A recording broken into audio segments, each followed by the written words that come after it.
Section 1. Hi, George. Glad you're back. Loads of people have phoned you. Really? I felt just like your secretary. Sorry. I went into the library this afternoon to have a look at a newspaper and I came across something really interesting. What?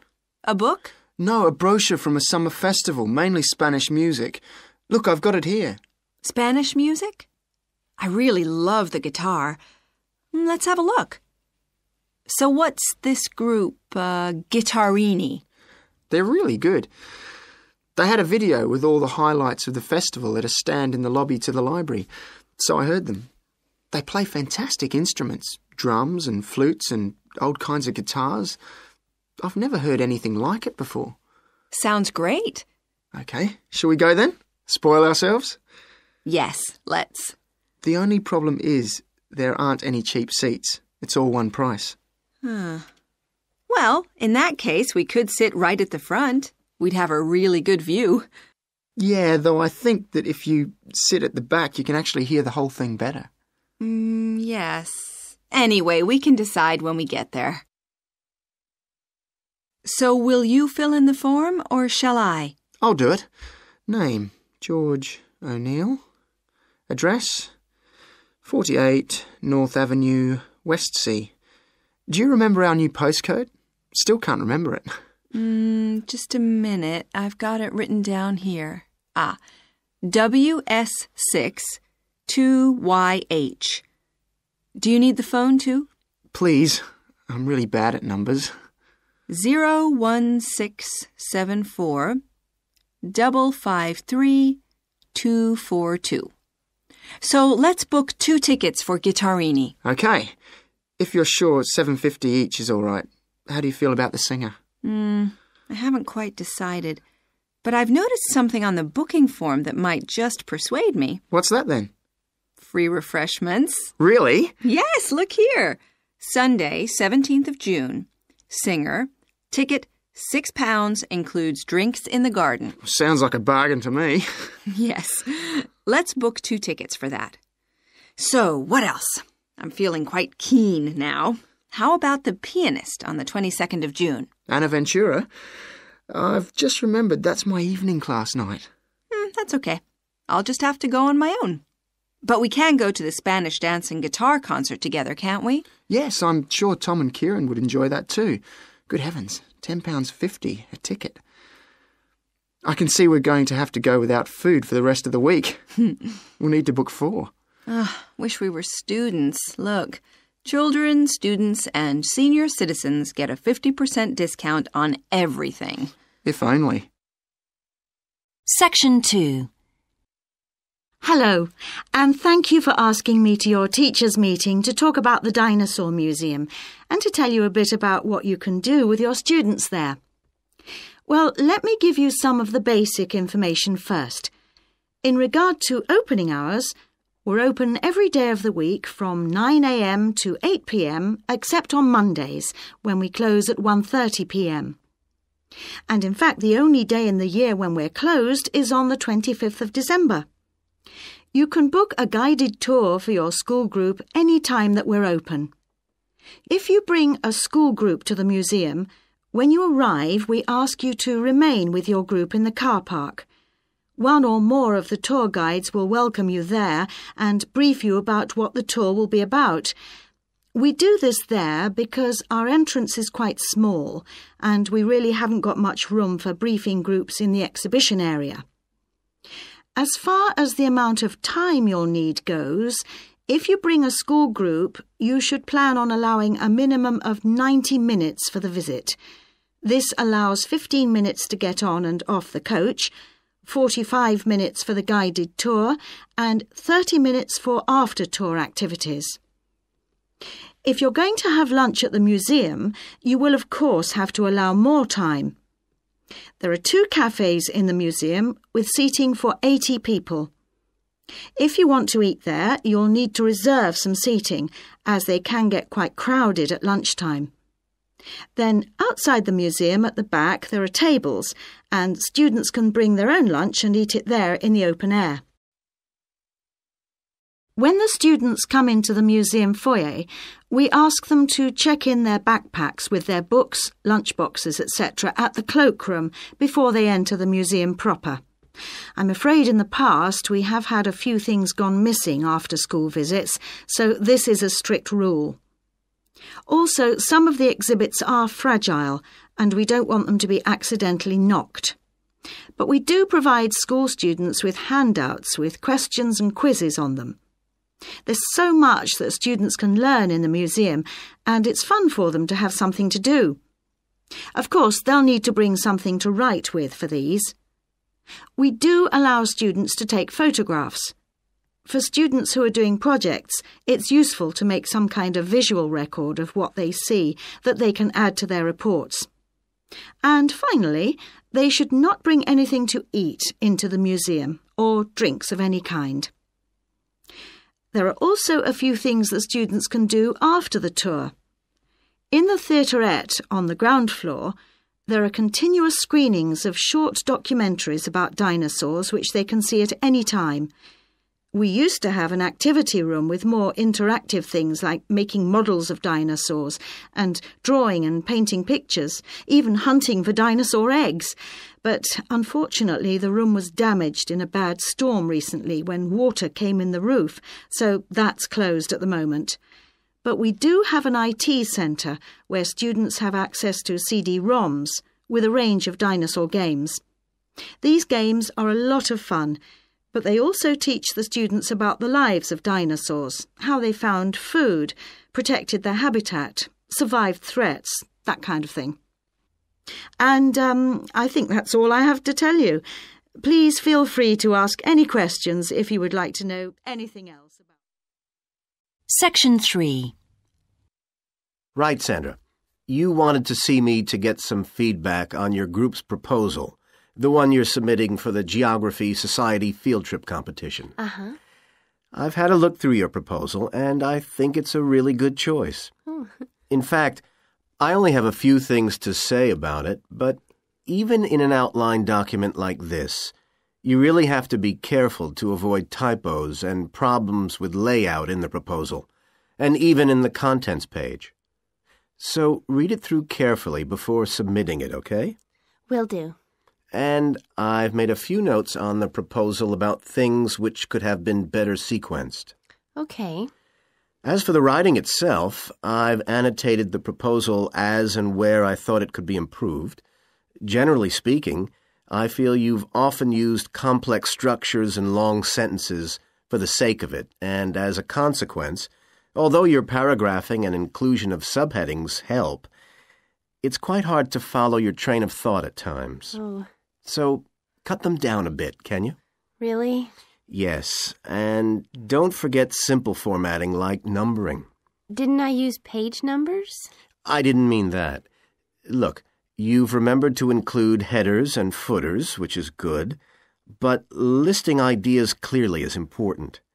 Number them or use bullet points, which is even clearer. Then you'll focus the reader on your main points. I thought your suggestion to go to the Navajo Tribal Park was a very good idea. No, I've always wanted to go there. My father was a great fan of cowboy films and the Wild West, so I was subjected to seeing all the epics, many of which were shot there. Mm-hmm.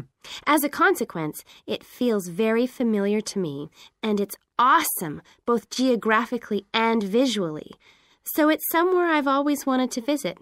The subsequent research I did and the online photographs made me even keener.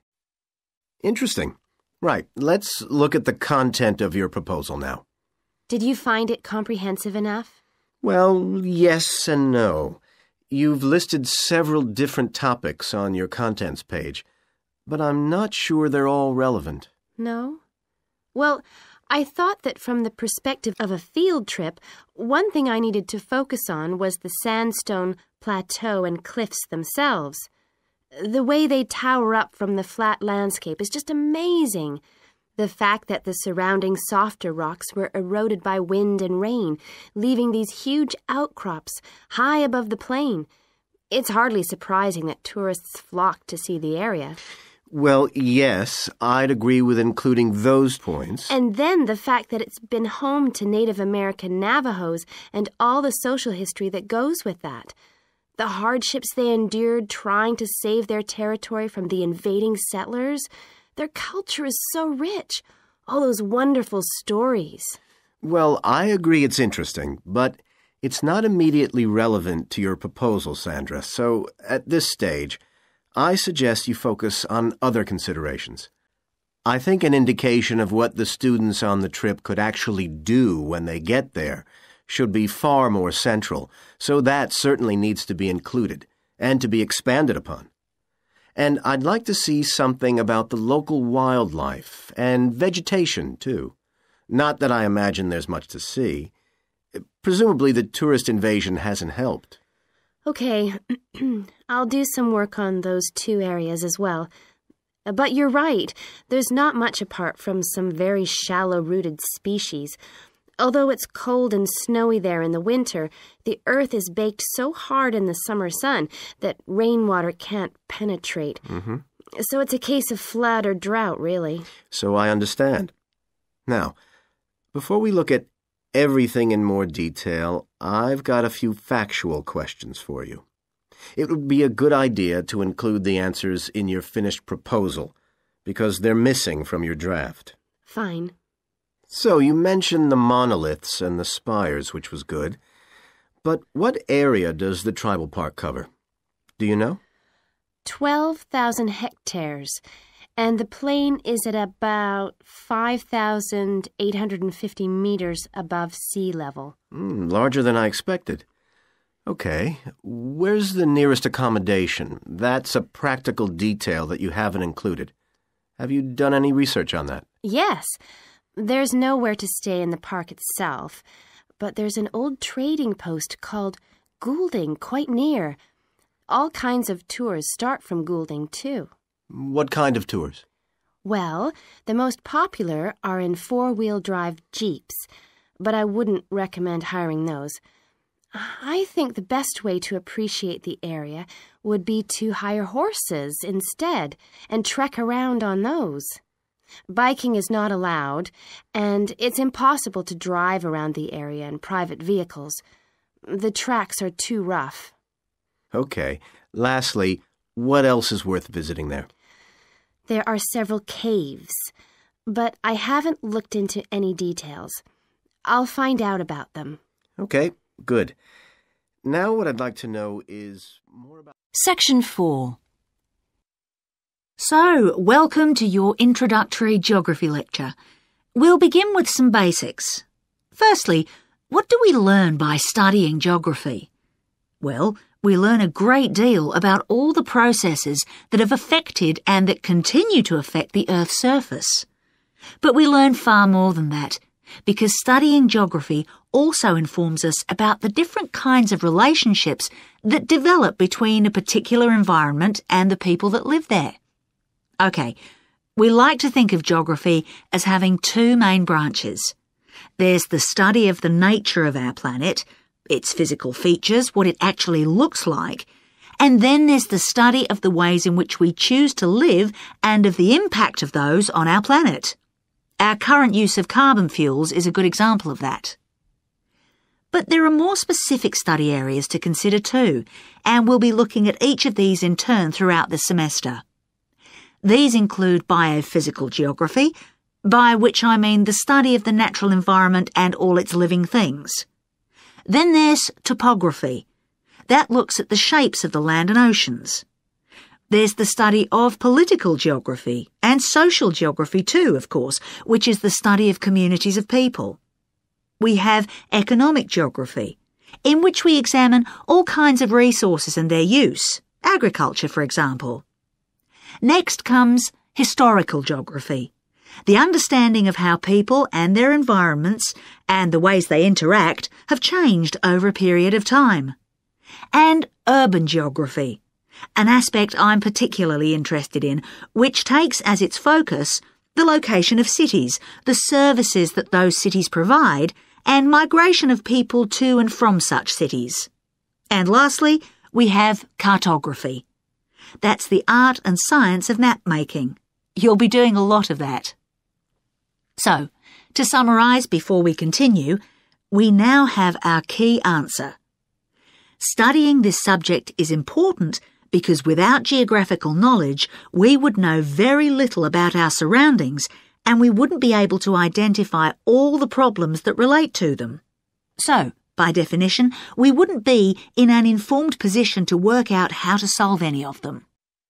OK, now for some practicalities. What do geographers actually do? Well, we collect data to begin with. You'll be doing a lot of that on your first field trip. How do we do this? There are several means. We might, for example, conduct a census, count a population in a given area perhaps. We also need images of the Earth's surface which we can produce by means of computer generation technology or with the help of satellite relays.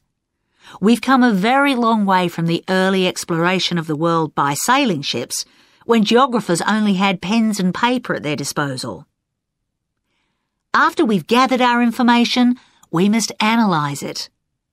We need to look for patterns, most commonly those of causes and consequences.